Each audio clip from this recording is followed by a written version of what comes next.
Why is asking for help so damn hard? Like, why? Why is it so hard? Hi, I'm Rebecca. This is the Me and You podcast. I'm really excited to be here with you today. It feels super weird recording this right now because it's nighttime and I always record in the day, but it has been the craziest, busiest, tedious past few days. And I just, recording this morning just was not on the table.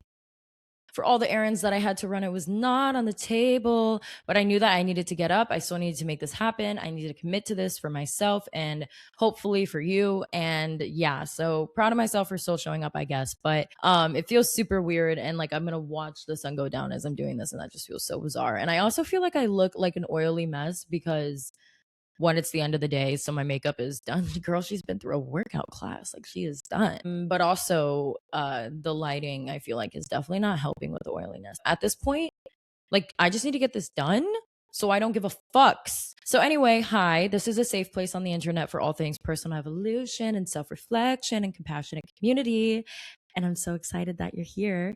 And I want to talk about asking for help because, oh my God, I have struggled with this my entire life. I used to think asking for help was so damn weak and so cringy and so like, ugh, not the girl I want to be. Okay. I want to be perfect at everything that I do right away. I want to get it and surprise people and have them be like, whoa, I can't believe that she did that so well, that quickly, that fastly, that new thing. She did it already. And I just wanted to be able to zip through life, having aced everything with the first try. But first of all, what the fuck does that do for you? Like, there's no contrast in that. Of course, you want to be bad at things so that you can grow and have that sense of accomplishment. That is such a cool feeling. But I was definitely not attached to that. And more so than anything, just wanted to be really perfect at stuff. So realizing that I'm not a perfect sentient being handed down from the heavens, bestowed upon humanity to do everything perfectly right all the time, means that I need to be a beginner and I have to ask for help. So here we are. How do we do that? First, I want to start with a little story that actually happened today, y'all, because this rocked my shit. Okay. I was walking a dog. I am always walking a dog and I love it.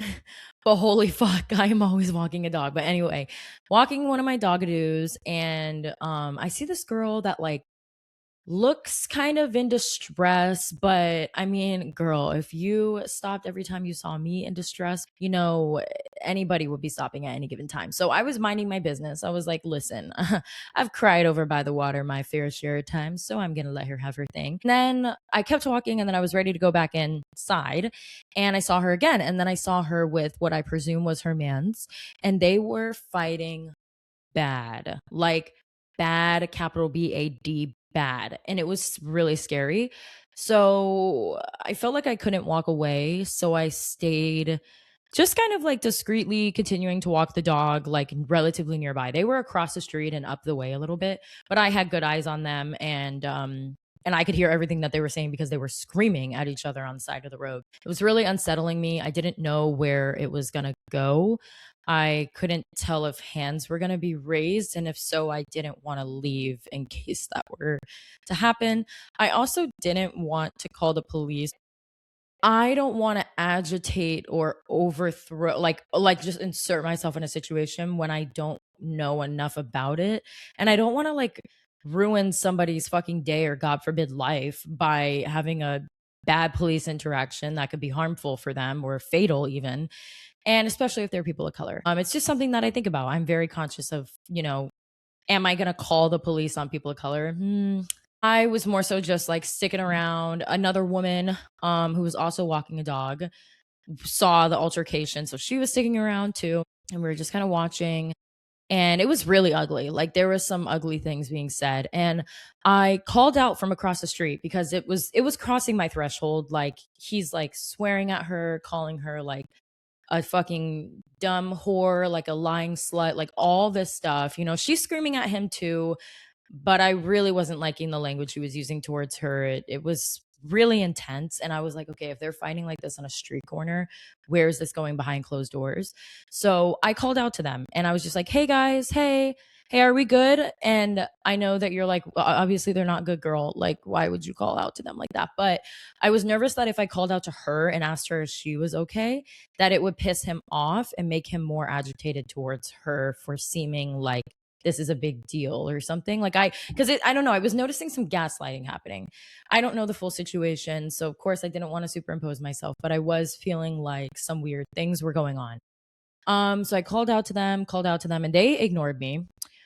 So they just kept like fighting and then just like started fighting and walking. And I was like, fuck, this is tugging on my heartstrings bad. I felt like I needed to follow. So I just like kept walking the dog relatively nearby just to make sure that things didn't escalate further. And if anything, that they de escalated before anything else worse happened.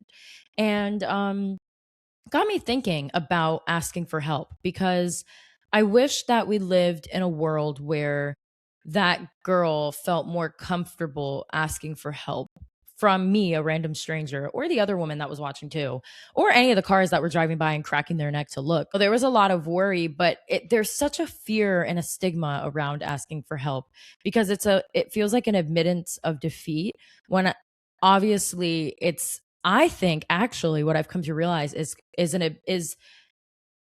an embrace of confidence because to admit that you are wrong, not informed, in need of help and in danger, as in this situation, is brave to accurately assess your situation and call in another human being to offer assistance in that. Obviously, this situation is so left field, I feel like a little bit, but it just really got me thinking about asking for help. If you're wondering how it ended, they ended up rounding the corner. So it was like at that point, if I kept going, I really was following them. And it was like, it was borderline just like couple argument, like a little couple dispute, and then like some toxic ass shit. It felt like the next level could be hands being thrown. I couldn't tell. But the first two levels were really just like, a big ass fight between a couple. I mean, he's in his bathrobe, like she's in her pajamas, like big ass fight, obviously, in the middle of the street. If they're even walking down the block, like they're not even by their house right now. Like, you know what I mean? So it was, but it wasn't like, I know that there might be someone listening that's like, why didn't you intervene more? But like, it's so hard when you don't know people. And it's like, I know that if that was my friend, I'd be in there in a heartbeat because I know what she wants, what she deserves, and what she accepts. And like that kind of language, mm-mm. But this person that I don't know, I could walk in that situation, that girl could turn on me. And it's hard because I would hate for that to happen, but it is a reality. And it's also like, do I need to be putting my nose in their business? So I was like, I was treading a line. Did I handle it perfectly? Probably not. I'm not totally sure what to do, but I had to run an errand right afterwards. So I just brought the dog inside and grabbed my car. My plan and what I did is I got in my car and I just was kind of driving down the side street, just like with my windows down to see if I could hear them because they were yelling so loud that I could find them that way. Was I going to approach them? No, maybe not unless it got like scary, but like I did just want another human being present in case it got physical and in case he put hands on her, basically. So, yeah, that, and I wasn't able to find them, which was really sad and really scary and really distressed me. I've already been thinking and mulling over asking for help. I knew I wanted that to be an episode, but I was just also thinking in the situation how hard it is to ask for help, or like even in your life when you have difficult things going on. Like that girl, like I hope she's able to ask her friends for help and able to ask a loved one for help because like that situation is obviously fucked up. If your partner is getting like that to you in an argument, like that level of screaming, hands almost raised, like you know what I mean? And yeah, so sorry if that was kind of heavy, but I want to talk about the strength behind vulnerability and the strength behind asking for help. The other day I was at the gym and I'm not totally a gym girly. I have been a dance athlete my whole life, so calisthenics, body weight, Pilates, bar, literal dance, that is how I get my workouts. But I do also like to go to a gym and weight train sometimes because I enjoy the challenge on my brain. I was not always this way. I was the kind of person, like I said, I wanted to stick to what I was good at. I thrived on trying something the first time and doing amazing at it and acing it. That was like my jam. I was like, oh my fucking God, like, yes. But I think that the more I have grown and the more I have grown in confidence, it's almost like that saying that's like the more you learn, the less you know. It's something like that, right? That there's so much to learn. And I think that is confidence. And I think that's maturity. I think that's like a marrying of confidence and maturity, actually. So I decided to go to the gym and I get in there and I'm like one of the first people. So it's like it's a class on class pass. So it's like a gym, but like a group training at a gym. Like it's gonna be like a circuit kind of thing, like group fitness kind of thing. Love that stuff. So I walk in there, I'm one of the first people. I say to the trainer, hey, I want to let you know I don't actually weight train a lot on my own. I have danced my whole life. I'm an athlete for sure, but there might just be some stuff that you say or cue that I may look like a deer in headlights and I would love help. And I'm definitely a beginner, but I would love to grow and love to learn. And he was like, absolutely. Thank you so much for telling me. He did like some preliminary like explaining and stuff, like little things like RDLs, like fucking chest press, how you grip things and what weight you should use for things and how many reps you should do for things. Like I just don't really know. I don't know the physical um safety and technique that comes with weightlifting. So I wanted to be honest about that so that I wasn't like out here faking it till I'm making it and then hurting myself. And that is what I would have done in the past. I would have been in a music audition. I would have been in a class. I would have been at a job on the first day, instructed to do something, and I wouldn't ask questions. They would say, oh, do you have any questions? I'd be like, no, no, no, nothing, nothing at all. And then I'm out here fumbling and folding on shit. Like, girl, you could have just asked for help. And even like in my position, at my job, I'm like kind of a managerial, like kind of educator position.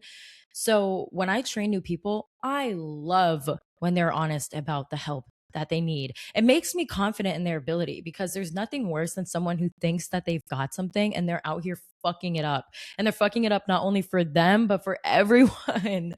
So that would have been me in the past. I would have been silently fucking up and trying to like sweep up everything under a rug so that no one noticed. But now I'll just be really honest, like, hey, I don't really know what to do, and just letting people lead the way.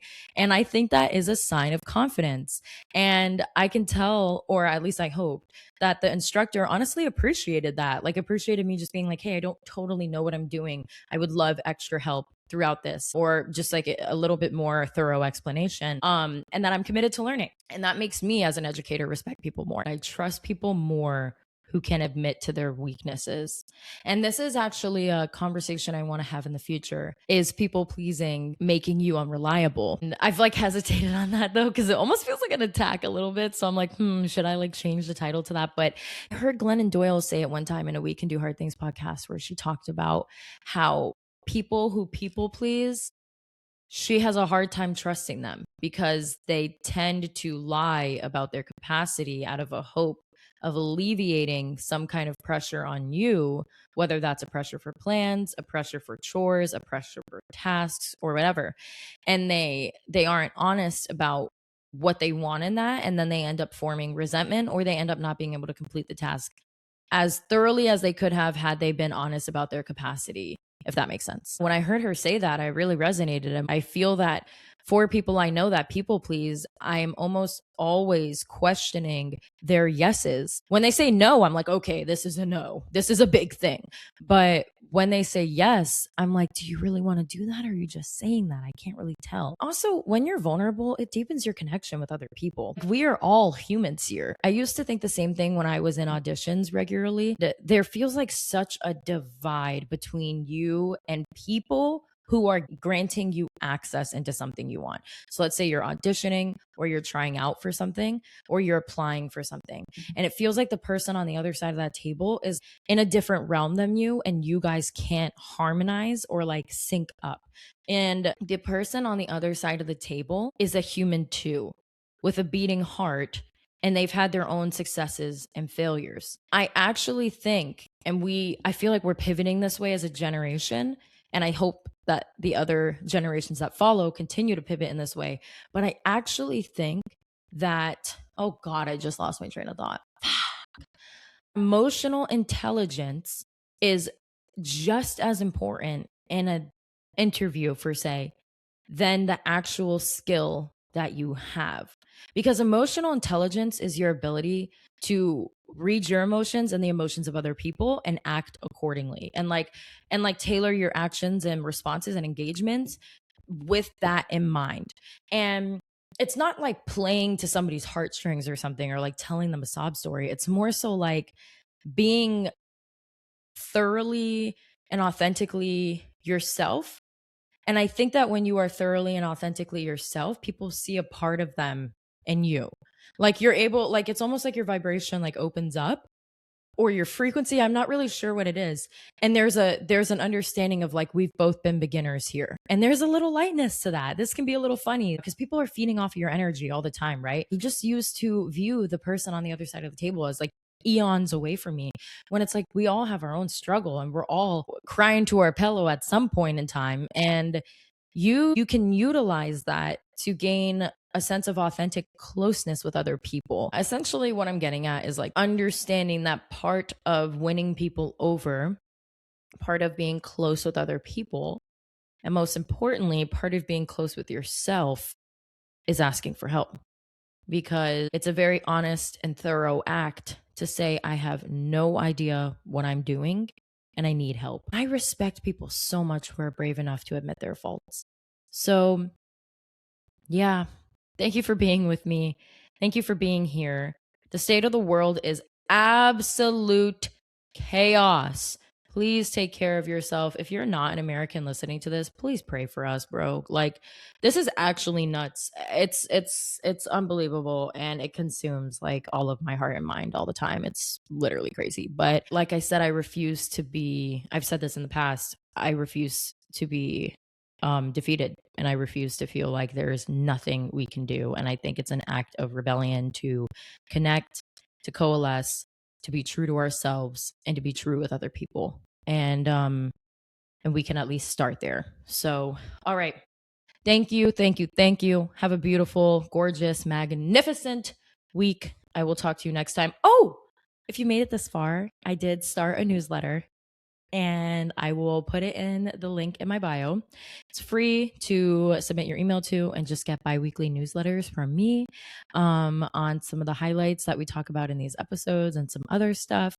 And yeah, kind of feeding nourishing, mind-growing information your way. So, okay, take care of yourself, take care of your loved ones, be kind to yourself, and be kind to the planet. I hope that you have a beautiful rest of your day. Bye.